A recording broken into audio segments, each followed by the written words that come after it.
সম্প্রতি একটি বিনিয়োগ সম্মেলন হয়ে গেল। সম্মেলনের যে জাঁকজমক, পুরো সম্মেলনকে কেন্দ্র করে যে প্রচার এবং প্রোপাগান্ডা, সম্মেলনের উপস্থাপনা, সবকিছু যদি আপনি একত্র করেন, যারা আমজনতা তারা মনে করবেন যে বাংলাদেশ খুব দ্রুত মানে আগামী ১ বছরের মধ্যে অর্থনৈতিকভাবে এরকম একটা দেশ হতে যাচ্ছে যা কিনা কম্বোডিয়া বা মালয়েশিয়াকে ছাড়িয়ে যাবে, ভিয়েতনামকে ছাড়িয়ে যাবে। এবং এই সম্মেলনে ডক্টর মোহাম্মদ ইউনূসের যে ম্যাগনেটিক পাওয়ার, সেই ম্যাগনেটিক পাওয়ারে সারা দুনিয়া থেকে বিনিয়োগকারীরা পঙ্গপালের মতো বাংলাদেশে এসে অকাতরে তারা বিনিয়োগ করবে এবং লক্ষ লক্ষ লোকের কর্মসংস্থান হবে, ইত্যাদি ইত্যাদি আরও অনেক কিছু যারা ইন ডিটেলসে না যান। কিন্তু সম্মেলনের যারা আয়োজক তাদের বক্তব্য হলো যে এই সম্মেলনের ফলে যে বিনিয়োগ আসবে তাতে আগামী কয়েক বছরে ১৫,০০০ লোকের কর্মসংস্থানের একটা সুযোগ আসবে। যেখানে শেখ হাসিনার পতনের পরে অ্যাটলিস্ট ১০ লাখ লোকের চাকরি চলে গেছে। শুধুমাত্র বেক্সিমকো গ্রুপের ৫০,০০০ লোকের চাকরি চলে গেছে। সেখানে ১৫,০০০ লোকের কর্মসংস্থান এই বাংলাদেশে বিশাল আগুনের মধ্যে যদি এক বিন্দু পানি ঢালেন যে অবস্থা হয়, ঠিক ওইরকম একটি অবস্থা তৈরি হবে। কিন্তু আমরা যে আবেগী বাঙালি, সেই আবেগকে পুঁজি করে আমাদের দেশের বিভিন্ন সময় যারা জ্ঞানী গুণী হিসেবে আমরা যাদেরকে বড় মনে করতাম, নেতা হিসেবে যাদেরকে আমরা আরাধ্য মনে করতাম, তারপর পূজনীয়, বরণীয়, স্মরণীয় মানুষ হিসেবে যাদেরকে আমরা মাথায় তুলে রাখতে চাইতাম, সে মানুষগুলো সবসময় আমাদের এই আবেগকে নিয়ে তারা ছেলেখেলা খেলেছে। এবারও এই বিনিয়োগ সম্মেলনকে নিয়ে কী হচ্ছে সেগুলো নিয়ে আলাদা একটা ভিডিও করব। আজকের ভিডিওতে যে কথাটি বলব সেটা হলো ডক্টর মোহাম্মদ ইউনূস এই সম্মেলনে বক্তব্য দিতে গিয়ে তিনি দুইবার কেঁদেছেন। আমাদের মহান মুক্তিযুদ্ধকে কেন্দ্র করে তিনি কিছু বলতে চেয়েছেন এবং তখন তিনি কেঁদেছেন। দ্বিতীয়ত ১৯৭৪ সনে বাংলাদেশে যে দুর্ভিক্ষ হয়েছিল সেই কথা বলতে গিয়ে তিনি কেঁদেছেন। তার এই কান্না আমার কাছে খুব অস্বাভাবিক বলে মনে হয়েছে। কেন মনে হয়েছে সেটা আমি বলি। প্রথমত তিনি সাধারণত কাঁদেন না। কক্ষনো কোনো অবস্থাতেই আপনি তার অতীতের কোনো স্মৃতি আপনি দেখাতে পারবেন না। তার কান্না বিজড়িত কোনো ছবি রয়েছে। বরং তিনি উচ্ছল, প্রাণোচ্ছল, কলকল ছলছল এবং যাকে বলা হয় পূর্ণিমার চাঁদের মতো যার বাঁধ ভাঙা হাসি।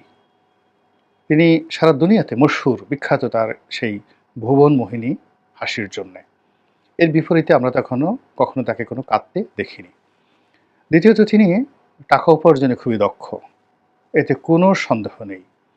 এবং সেই টাকা উপার্জন, সংরক্ষণ, বিতরণ, ধারণ, অর্থাৎ কীভাবে টাকা আয় করতে হয় এবং সেটা কী করে সঞ্চয় করতে হয়, সেটাকে আবার কী করে বিনিয়োগ করতে হয়, টাকা বিনিয়োগ করে কী করে সম্মান অর্জন করা যায়, সম্মান দিয়ে আবার কী করে নতুন ব্যবসা আনা যায়, আবার সেই নতুন ব্যবসা দিয়ে আবার কী করে সুখ্যাতি অর্জন করা যায়, সেই সুখ্যাতি দিয়ে আবার কী করে ক্ষমতা অর্জন করা যায়, এই ব্যাপারে সারা দুনিয়ার মধ্যে তিনি স্মরণীয় এবং বরণীয় ব্যক্তিত্ব।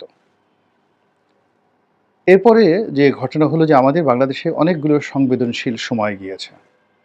৭৫-এর ১৫ই আগস্ট হলো, তারপর ৭৪ সাল এলো, ৭১ সাল এলো। এই সময়টাতে ডক্টর মোহাম্মদ ইউনূস যথেষ্ট শক্তিশালী ছিলেন, যুবক ছিলেন। তারপরে তখন তিনি ইচ্ছা করলে কাঁদতে পারতেন, অনেক কিছু করতে পারতেন, কিন্তু সেই জিনিসগুলো তিনি কখনো করেননি। আমাদের দেশে তিনি যখন ধনী হয়েছেন, ধনী হওয়ার পর অনেক ঝড় গেছে, বৃষ্টি গেছে, বন্যা গেছে। অনেক গরিব মানুষ তার সর্বস্ব বিলিয়ে দিয়েছেন। এমনকি এই যে রোহিঙ্গাদেরকে সাহায্য করার জন্য অজেয় পাড়াগাঁয়ের একজন সাধারণ মুসল্লি কিংবা একজন সাধারণ ইমাম কিংবা মুয়াজ্জিন যিনি মাত্র ১,৫০০-২,০০০ টাকা বেতন পান, তিনিও তার একেবারে সর্বশেষ সম্বলটুকু নিয়ে রোহিঙ্গাদেরকে তিনি সাহায্য করে এসেছেন। তাদের জন্য কেঁদেছেন মসজিদে গিয়ে, মন্দিরে গিয়ে আমাদের সাধারণ মানুষ। কিন্তু ডক্টর মোহাম্মদ ইউনূস এই কর্ম কখনো করেছেন কোনো একটা বিষয় নিয়ে, বন্যার্তদের নিয়ে, তারপরে কোনো আহত রোগীকে নিয়ে, তারপর রোহিঙ্গাদেরকে নিয়ে, ফিলিস্তিনের মুসলমানদের জন্য তিনি কখনো দান করেছেন, সাহায্য করেছেন, এটা আমরা জানি না। কিন্তু ক্লিনটন ফাউন্ডেশনে তিনি টাকা দিয়েছেন এটা আমরা খুব ভালো করে জানি। তো এরকম অনেক কিছু রয়েছে তার, যেগুলো তার এই কান্নার সঙ্গে কন্ট্রাস্ট করে। তিনি অতীতে কখনো কাঁদেননি। এখন তিনি কেন কাঁদলেন? এই কান্না নিয়ে আপনি নানা রকম ব্যাখ্যা করতে পারেন। আমাদের দেশের যারা রাজনীতিবিদ, তাদের একটা বিরাট অংশ রয়েছে যারা সং করেন, ভং করেন। সং ভং করা, মানুষের মনোরঞ্জন করা, কথায় কথায় কেঁদে দেওয়া, চোখের পানি ফেলা, অনেকটা শীতকাঁদুনি স্বভাবের হলে সাধারণ জনগণ এদেরকে খুব মনে করে। দৃঢ়চেতা ব্যক্তিত্ববান মানুষ আমাদের দেশে খুব অপছন্দনীয়। এখানে যে যত লেভেন্ডিশ হবে, যে যত বেকুবের মতো থাকবে, কথায় কথায় কাঁদবে, কথায় কথায় হাসবে, অনেকটা আবাল প্রকৃতির, এইরকম লোকজন রাজনীতিতে আসলে সাধারণ লোকজন তাদেরকে দুলাভাইয়ের মতো আদর করে নেয় এবং তাদেরকে ভোট দেয়। কিন্তু আপনি খুব ব্যক্তিত্ববান একদম রোনাল্ড রিগানের মতো ব্যক্তিত্ববান লোকজন নিয়ে আসবেন, আমাদের দেশে এগুলো খাবে না। তো সেদিক থেকে শেখ হাসিনার অনেক সুনাম ছিল, তিনি খুব ভালো করে কাঁদতে পারতেন। আরও অনেক যারা আছেন তারাও কাঁদতে পারতেন, শেখ হাসিনা এখনও কান্নাকাটি করছেন। এখন শেখ হাসিনাকে অনুকরণ করে তিনি এই কান্নার মহড়া করলেন কিনা আমি সেটা বলতে পারবো না, আপনারা চিন্তা করে নেবেন। ২ নম্বর হলো যে এখানে তিনি বেশ সফল হয়েছেন গত ৭ মাসের। কারণ হলো তিনি এর আগে একবার কান্নার চেষ্টা করেছিলেন, যখন শহীদ আবু সাঈদের বাড়িতে গিয়েছিলেন। সেখানে তিনি অনেক চেষ্টা করেছিলেন এবং তার সঙ্গে আরও বেশ কয়েকজন সমন্বয়ক ছিলেন। তারাও একেবারে চোখ পিটি করে অনেক চেষ্টা করেছেন কান্নার জন্য, কিন্তু তারা কাঁদতে পারেনি। মানে আল্টিমেটলি মুখ বাঁকা করে কান্নার যে একটা অভিনয়, সেটাও তারা পারেননি। কিন্তু গত এই ৭ মাসে রাজনীতির ময়দান বলেন, সংবেদনশীলতা বলেন, অভিনয় বলেন, তারপর ভালো মানুষই বলেন, আপনি আপনার নিজস্ব চিন্তা অনুযায়ী তাকে বসিয়ে নেন। সেখানে তিনি এতটা দক্ষ অর্জন করেছেন যে মঞ্চে দাঁড়িয়ে দেশি বিদেশি সমস্ত লোকের সামনে আবেগে একেবারে আপ্লুত হয়ে তিনি পরপর ২ বার কেঁদে দিলেন। এটা তার একটা যথেষ্ট ডেভেলপমেন্ট। যদি রাজনীতিবিদ হিসেবে ধরেন, সংবেদনশীল মানুষ হিসেবে ধরেন, ব্যক্তি ইনুসের মানবিকতা ধরেন, স্মৃতিকাতরতা ধরেন, আপনি বলতে পারেন যে তার যথেষ্ট উন্নয়ন হয়েছে। ২ নম্বর হলো যে তার বয়স হয়েছে। এই বয়সে মানুষের অনেক হেদায়েত হয়। হয়তো তার মনে হয়েছে যে অনেক বছর চলে গেল, আমি তো কাঁদলাম না দেশ জাতির জন্য, চোখের পানি না ফেললে তো আল্লাহ কবুল করেন না।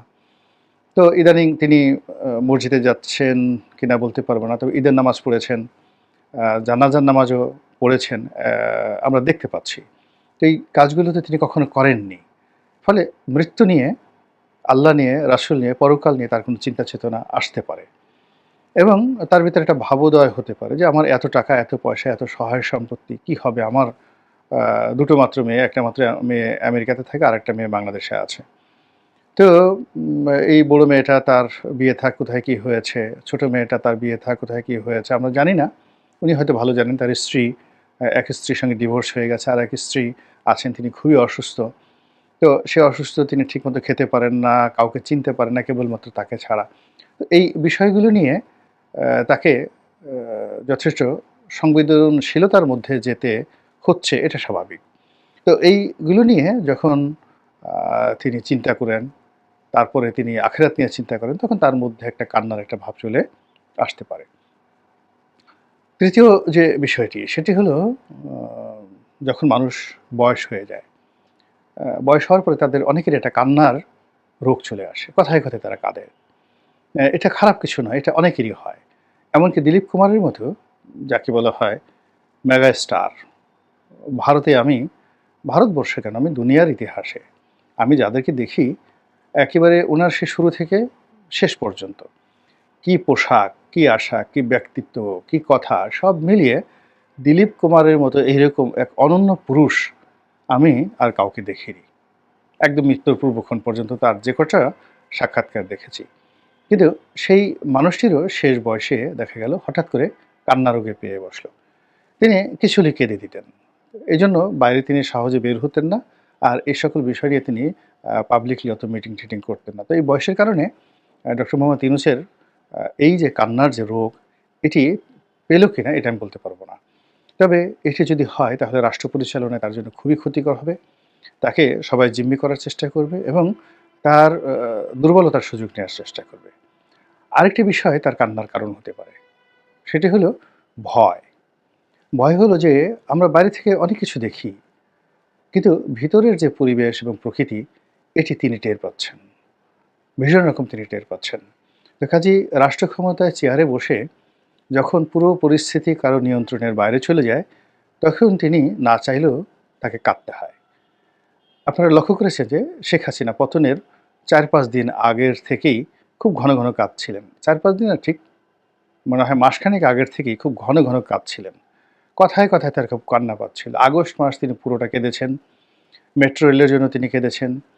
তারপরে শেষে একান্ত আপনজনদের সাথে কথা বলতে গিয়ে তিনি বারবার আবেগপ্রবণ হয়ে পড়েছিলেন। অর্থাৎ নিজের প্রতি তার যে নিয়ন্ত্রণ এবং তার যে আয়রন লেডি সুলভ যে তিনি একটা ভাবমূর্তি গড়ে তুলেছিলেন, সেটা তার শেষ অবধি ছিল না।